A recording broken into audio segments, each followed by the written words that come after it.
So, welcome to Tipping the Scales, a new climate conversation series hosted by the Global Returns Project. Today, I'm thrilled to be joined by Dr. Becca Farnum. Becca describes herself as an activist academic. She is currently serving as Assistant Director for Outreach and Engagement at Syracuse University London, where she teaches classes on sustainability and environmental racism while leading community projects around peacebuilding and the green economy. Past projects have involved drafting legal policy for the United Nations, community organizing around environmental rights, and serving a stint in the Obama White House.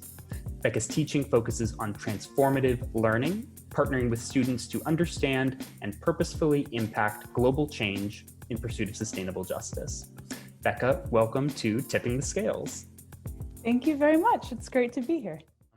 So, thinking about the title of this series that we're putting together, many of us understand the present moment when we think about climate action as a tipping point in our efforts to tackle the climate crisis. Given your experience in environmental education and activism, what do you think the global community should prioritize in order to make the most of this moment to make a difference? Yeah, it's a really great question. And I think one thing about the tipping point, which in the environmental science community, we often think about kind of as the point of no return, right, in terms of temperature and climate change and that kind of thing. But also if we think about this particular tipping point in community global history, right, in terms of COVID and the Black Lives Matter movement and everything that's happening politically around the world right now, people are more aware than they have ever been, I think, of the very deep connections between systemic racism, patriarchal structures of power, climate injustice, public health, and just how interwoven all of these issues are and how global they are. And I think then what we should prioritize is keeping that interconnection at the forefront of everyone's mind and realizing this is not a track of climate activists and a track of racial justice activists and a track of diplomats and all these kind of things. Like, right, this really, it's an all or nothing game. And the good news, and one thing that I would say gives me hope then in terms of this systemic change, is that we have models for it. We know what works, right? Like, we do know how to do collective action. People have been doing it for a long time. And so again, thinking about that interconnection between all of these systems and these problems, that also means that our toolkits for tackling the climate crisis are actually much bigger and vaster than we usually think of it. Because it's not just environmental action, right? It is also skills and techniques that the civil rights movement have used, that the women's rights movements have used, that indigenous sovereignty have used. And if we start to see all of these things as connected, we can tap into all of that knowledge and all of these models.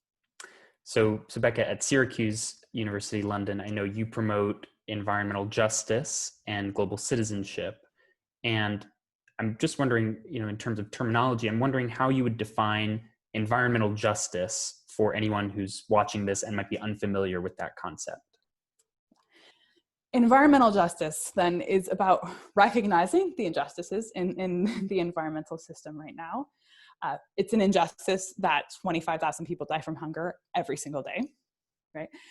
But environmental justice is also about finding tools for working towards that justice, which includes deliberative conversations about what that end point and that kind of hoped for goal means.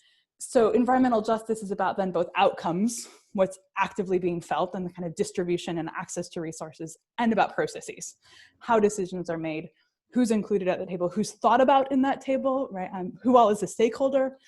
Is it today's people? Is it future generations? Is it non-human animals? Is it ecosystems as a whole? All of those kind of questions.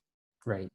And, I think a logical follow-up is how, if we need to be more aware clearly of issues of environmental justice, how does that awareness affect our efforts to take climate action, whether that's sort of on a global scale with, trying to reduce carbon emissions, or on a more individual scale, trying to make a difference as an individual person?